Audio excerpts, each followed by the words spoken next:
it changed the way I viewed a lot of different people that I looked up to. You know what I mean? A lot of elders, a lot of OGs that over the last few years, like I reached out to them for help, and a lot of them just, a lot of them didn't even, you know what I mean? They don't really fuck with me like that. And it's not that I'm mad at it. It's just that when I'm curious and I want to learn new things, and I'm trying to learn from my mistakes or learn from my lessons, I'm reaching out to people, that are older than me, that have more experience in different spaces. And, that like my generation, we're just different. And we do things a little bit differently than the generation that came before me and the generation that came before them. But long story short, I'm saying I'm handling things the best way I know how. And that's very peacefully.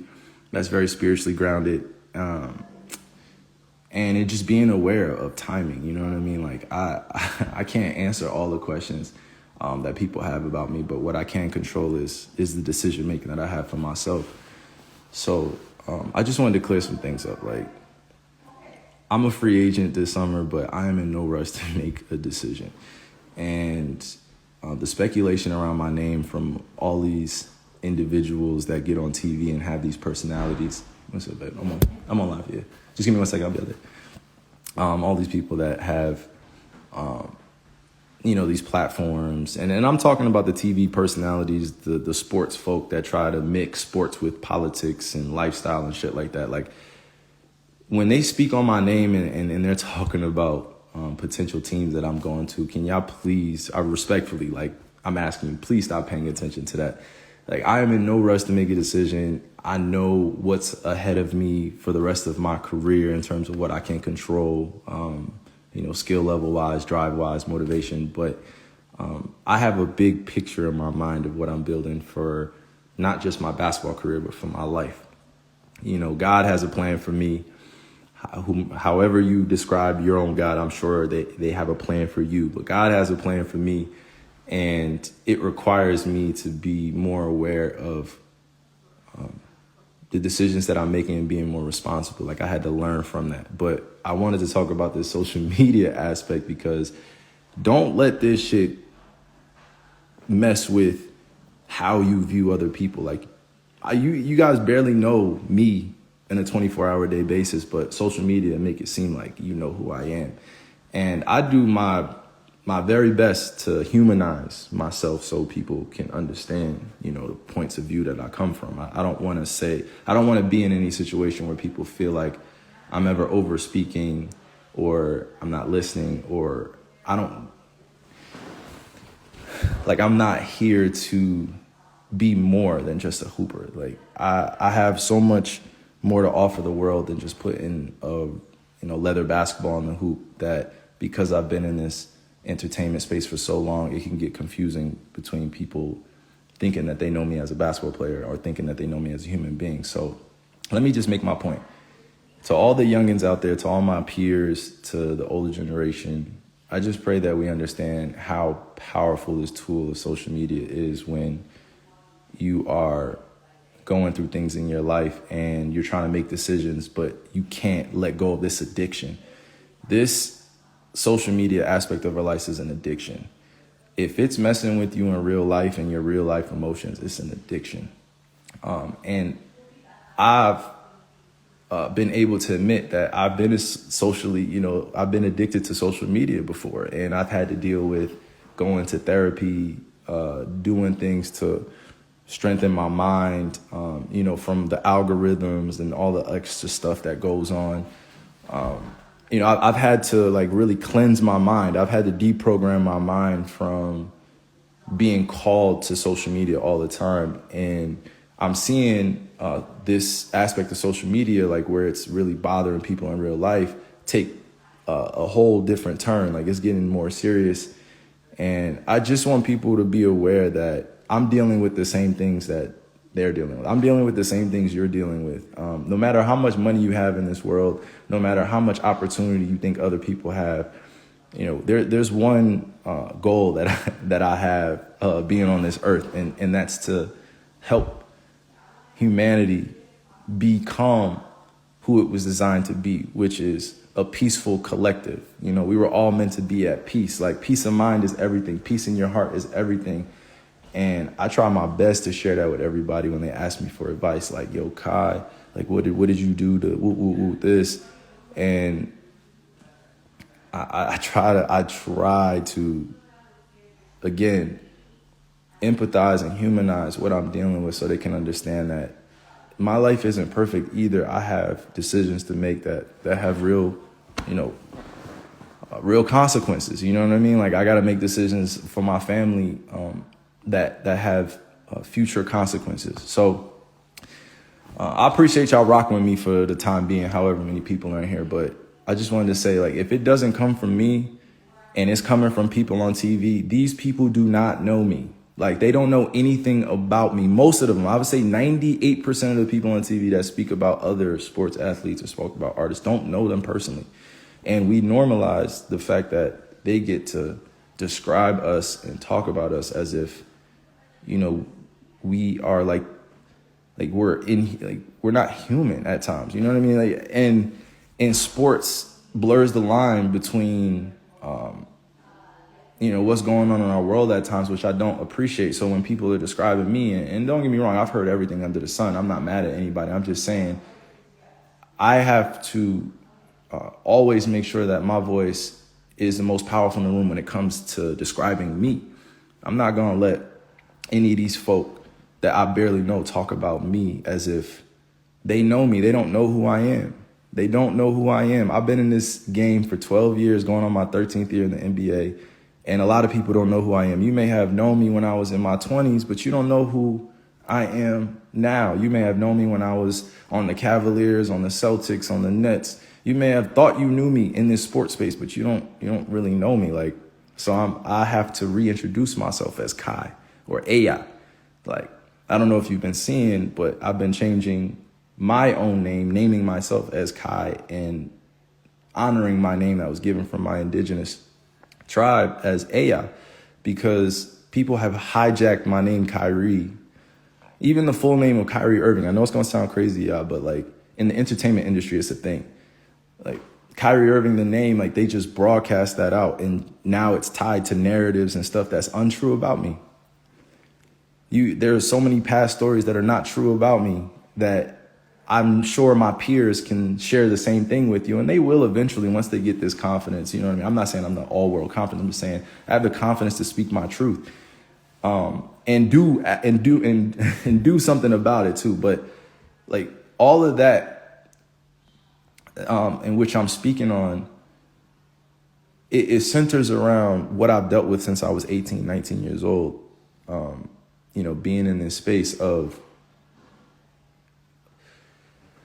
it's like realizing that, everything I worked for to get to this point was worth it, but everything extra that's come with it, I could do without. Like, I don't mind the hard work of being a professional athlete or artist, but all the extra stuff that comes with it that you have to be accepting to is some bullshit. Like, I don't want to be cool with any OG or any TV personality or any random friend of mine that is talking behind my back or talking about me in a way that can cause harm to my emotions. Why would I want to be around people like that? And why would I want to watch anybody like that?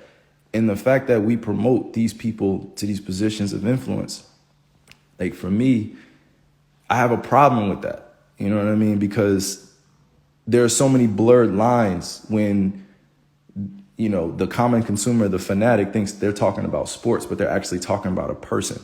So you think they're talking about my career, but then they don't ever really talk about my career. They kind of talk about, me as a person, but they don't know who I am. So long story short, as I encapsulate my point here, right? Please stay aware of what you're downloading up here and here and here. Please stay aware of, the after effect of this conversation. You know what I mean? People try to clip me up all the time in terms of making it seem like I'm this, I'm that. But all in all, how I arrived at this place was dealing with things in my life that shaped me to be who I am today.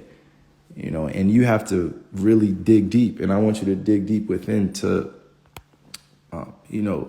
realize that God is within you. You have the same power that I do to manifest your goals, to have the power to make an impact on your commune or your community, to be there selflessly for humanity.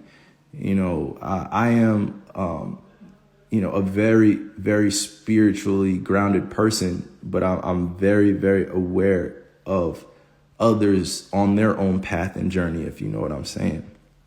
So because of that, my spiritual connection to people it's just a little bit different. You know what I mean? I'm not ever going to subject myself to being an athlete that needs influence, an artist that needs influence. No, I'm a spiritual person that needs more spiritual people to remind me that this is meant to be. You know what I mean? This is my purpose. Like, I need to be around other spiritual people. And don't get me wrong, like, I enjoy being an entertainer, being an artist. I won't bypass that. I'm saying that there's a bigger calling for me than just being in that role. So it's just so crazy because now that I'm getting older and I'm in my 30s and I'm 31 and I have to go into the same environments to be around the same people, I'm learning how to no longer emotionalize other people's decisions. You know what I mean? How they, how they go about, aligning themselves to God. Having that. Shout out to my man Eddie as well. Shout out to, to my family for this, but they really taught me about spiritually grounding myself and staying in that God alignment, that divine alignment. And, when I say I'm a very spiritual person, it doesn't mean that I lack knowledge within the religious sections of the world too. To have a broader understanding, a worldview of the way that we have all been designed to connect to one another. Whatever religion you are, I accept you. You know what I mean? And I honestly can say for all religions, I accept you. That doesn't mean that I have a preference. That doesn't mean that I'm on one side or the other. It's just that I am a spiritual person that's here to help guide humanity in a way that has never been seen before. You know what I mean? My journey is very unique. Again, I don't want to sit here and speak like I have all the answers.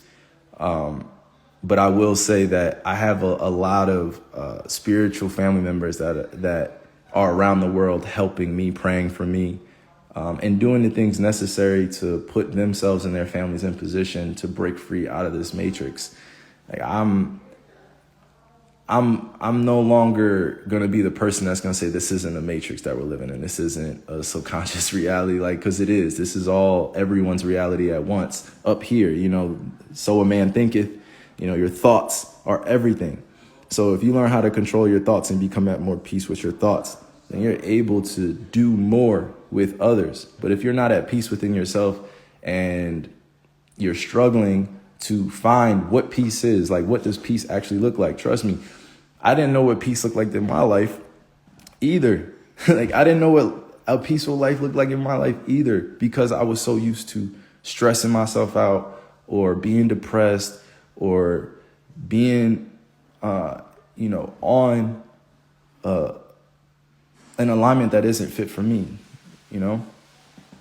It's it's crazy. You know what I mean? Like, I try to reflect and I don't want my thoughts to kind of run rampant, but I pray that you guys can connect all this like an infinity sign. Like, I pray you can connect all this because this conversation, when I first got on live, I really just wanted to get on and take my time to tell people,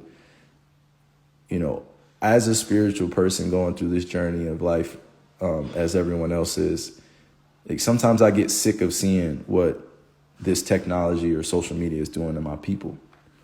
I don't like the fact that, we're naturally open-minded, open-hearted when we're kids, and then we get programmed to basically hate ourselves or hate other people for very superficial things. So I had to break free out of even thinking I had to be available for the world all the time and try to help. And I can't go to, places that are going, to war right now. Like, I would want to and be there for my people, because I can't be everywhere at once. But the chaos of life is also the beauty. Like, death is part of life. Death is life, life is death. Like it all has, alignment to our divine purpose, to being more than what we were taught when we were kids. Basically, we're we're more than what we were taught as kids. We're way more than that. Spiritually, mentally, emotionally, and I didn't just figure this stuff out overnight. I really had to go through life experiences and talk with a lot of people and sit with, people that have all world titles, shamans, preachers, ministers, doulas, midwives, teachers, students, like everybody that has a title. I've tried to talk to them and, pick their brain on how they arrived at their own spiritual awakening. And, there's different ways to get to it, but